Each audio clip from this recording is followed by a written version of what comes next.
So, good. I don't have to introduce myself properly because that was very nicely done. So, I'm going to make this reasonably personal as opposed to talk about lots of marketing cliches about what we do. We started the projects with a really interesting, background. So, actually, I only realised this today. 11 years ago, literally to the day, I packed my bags from London, jumped on a plane to Australia to move countries and set up.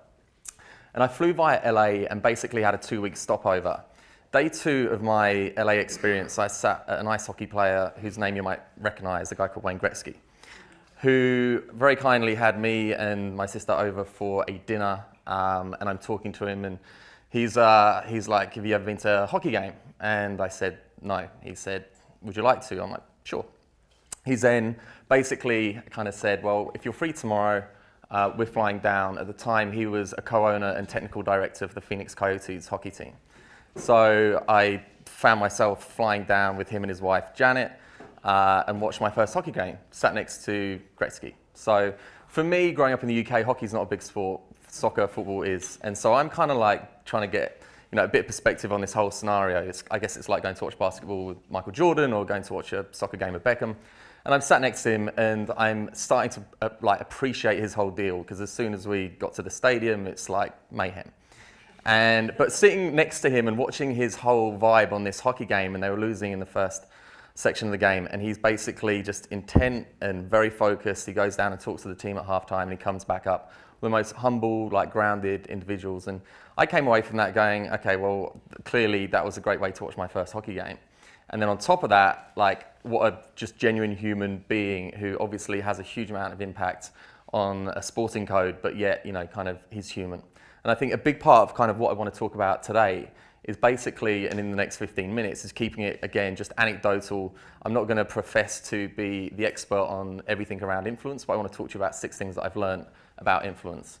So when we go and talk to brands, we kind of prescribe a few things, and they're things like we can shift the perception of your brand, we can create advocacy, create brand love, drive advocacy. And that's very appealing for a lot of brands, particularly if they're challenger brands or if they're trying to keep their number 1 market position. But I'm not going to talk to you about this sort of stuff today. Instead, I'm going to talk to you about 6 things that I've learned. And the reason why I referenced the story about Gretzky and that whole thing was that it really kind of paved a way around, actually, we're all human. We've all got the ability to influence. It's not about having 1 million Instagram followers. It's not about having A-list status, and it's not about being a CEO. We've all got the ability to influence. And actually, both personally and professionally, it's really important that we do. And the words collisions, connected, etc., all these sorts of things as people, we have the best influence when we're with people. So rather than sitting behind a text, an email, a Snapchat, if you're Nick Ingate, you're much better placed to have these kind of collisions in person, because the influence that we have as human beings when you're actually in the presence of someone's company is way more powerful than anything. I think we've all probably experienced emails that you react to because you're just reading kind of straight black and white monotone copy. So a lot of the work that we're doing is, again, encouraging humans to actually spend time with other humans, because that's when you're going to have your most influence. So there's loads of jargon, business to business, business to consumer.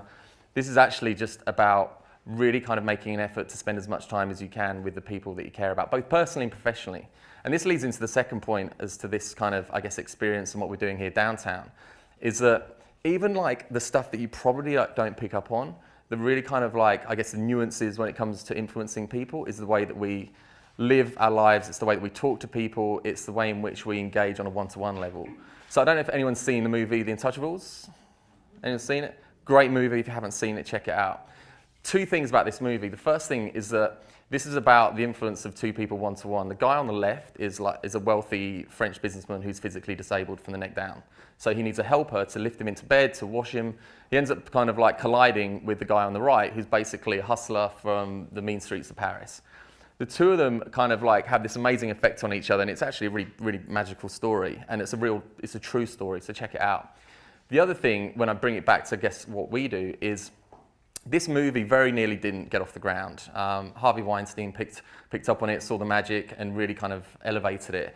The movie played in theatres in France. It was a French subtitled movie. people came out of the theatres and were advocating it like one-to-one, like you've got to go see this movie. Most of my TV show recommendations or movie recommendations are based on someone saying, you have to see this.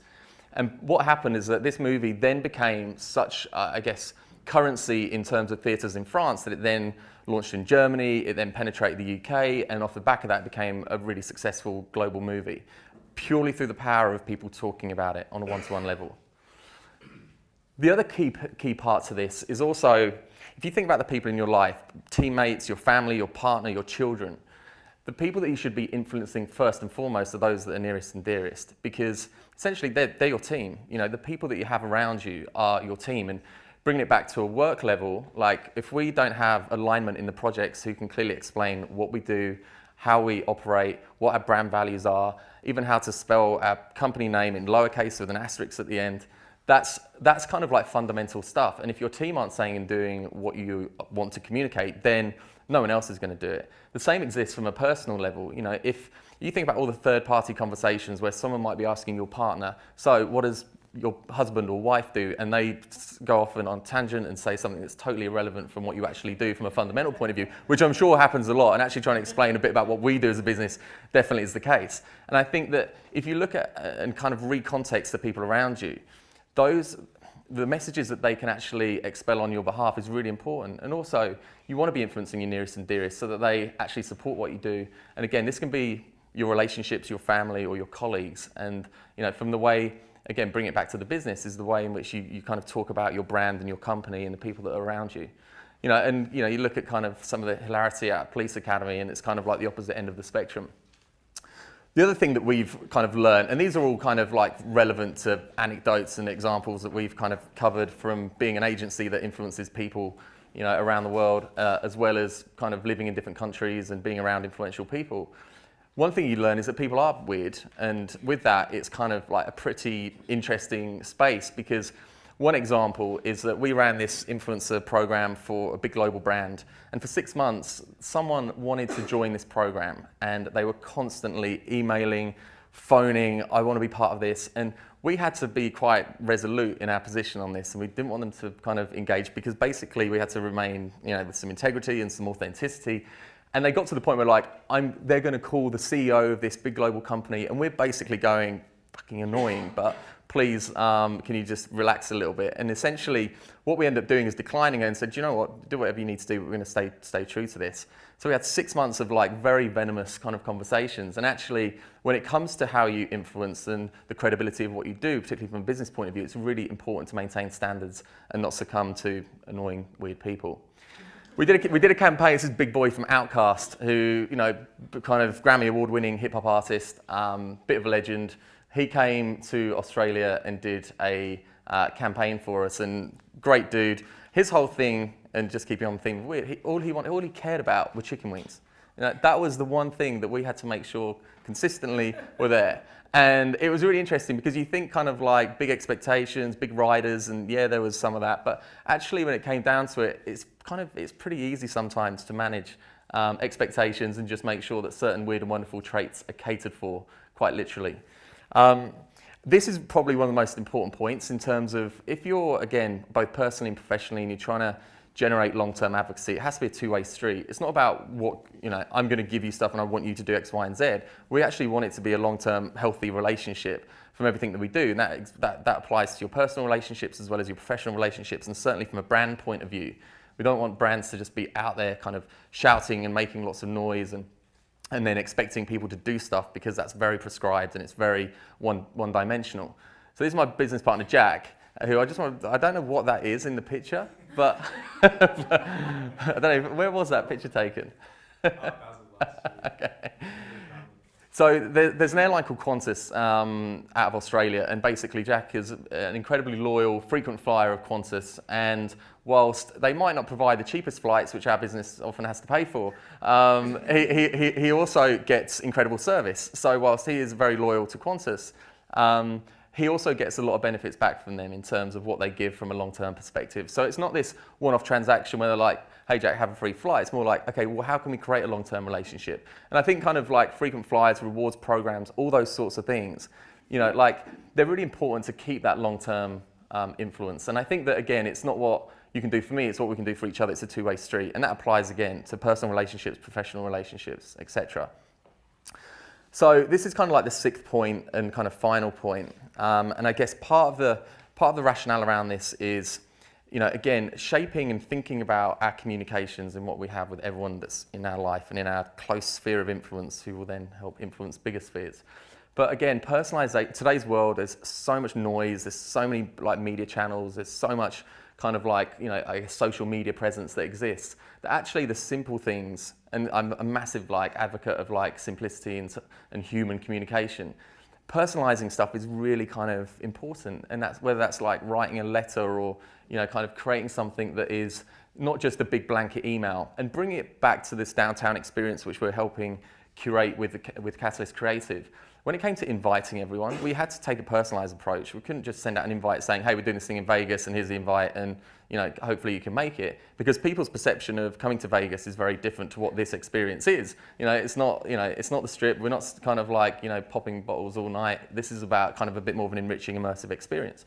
So what we had to do is, everyone that I've invited, and the same for Jack, Nick, and whoever else sent out invites, was around making sure that every individual knew the context, so that the experience was something that's a bit different, that we'd spoken to them on an individual basis, that we also, again, gave it a little bit of relevance to say, these are the people that are coming and why you're going to find it interesting. And the whole thing, and even, kind of up until right now, there's still the ongoing communication with each guest around what are they having a good time, anything that we need to fix, all that sort of stuff, and having that personalized approach. And hopefully a few kind of surprises along the way, and then broadening it back out from a macro perspective. The way that we live our lives, again, we just kind of like fundamentally just do stuff, and it's very rare that we're constantly thinking about, okay, how can we make things just more interesting, more exciting, with a little bit of that surprise and delight element. So I think that sort of stuff's really key. Here's a bunch of brands, like we work with 3 out of 5 of these brands, and I think these all do a really good approach in terms of how they can personalize and surprise their consumers. And I won't kind of talk specifically about campaigns, but again, all of these brands are having a real approach now. And like the Four Seasons in Hong Kong is a great example. They have the best personalized service. They know everything about you, where you are, where you're kind of like, what your food, diet, kind of, you never see a kind of housekeeping member of staff, because everything is like back-ended by an amazing kind of database system. And that's who Apple spoke to when they wanted to create their retail stores, talk to the Four Seasons about the hospitality experience. Louis Vuitton in terms of personalization, Samsung and Jameson, a lot of the work that we're doing is very kind of like around how do we make it relevant and personal, with some surprise and delight elements. At the same time, positive influence can also be overpowered by negative influence. So if you've got a friend on social media who's just a nightmare and posts inappropriate stuff and it's embarrassing, that will influence you not to behave like that on social media. This is American Express. I've been an Amex customer for 15 years. They spell my surname wrong. This is not inviting me to a world of infinite possibilities with Amex. So those sorts of things, it's really fundamental, simple stuff. My surname's spelled with a PH, by the way. So it's basically like, it's fundamental, simple stuff. But if they don't get that human, personalized, relevant thing right, then I'm not probably going to accept that invitation to a world of infinite possibilities, because I'm already going, we can't even spell my name right. So no thanks for now. So I guess like in terms of wrapping this up, how am I going for time, by the way? 1 minute, sweet. This is my last slide. So I guess, one thing I want you to take away, and those that are part of kind of the experience that we're doing, we've got a session tomorrow about kind of reciprocal kind of giving, thinking, asking for ideas, asking for help. I think that when it comes to that, and I think that's going to be really important because we've got some great people here, think about the person you want to influence most, and that could be a colleague, client, partner, child, whatever it may be. And if you think about some of these simple things about how to just start to kind of nip, tweak, tune the comms, personalize, spend more time with them in person, make sure that you're kind of like adding value and subtracting value in equal measures, and not just, not being a one-way street. If you think about that, who that person is, and it might not just be one person, it might be more than one person. And I think actually we've all got that power to do that, and it's often the really simple stuff that makes the biggest difference. So hopefully some of that in a really quick 15-minute talk, 6 lessons that I've learned, take it or leave it, but hopefully it's kind of relevant, and thank you for your time.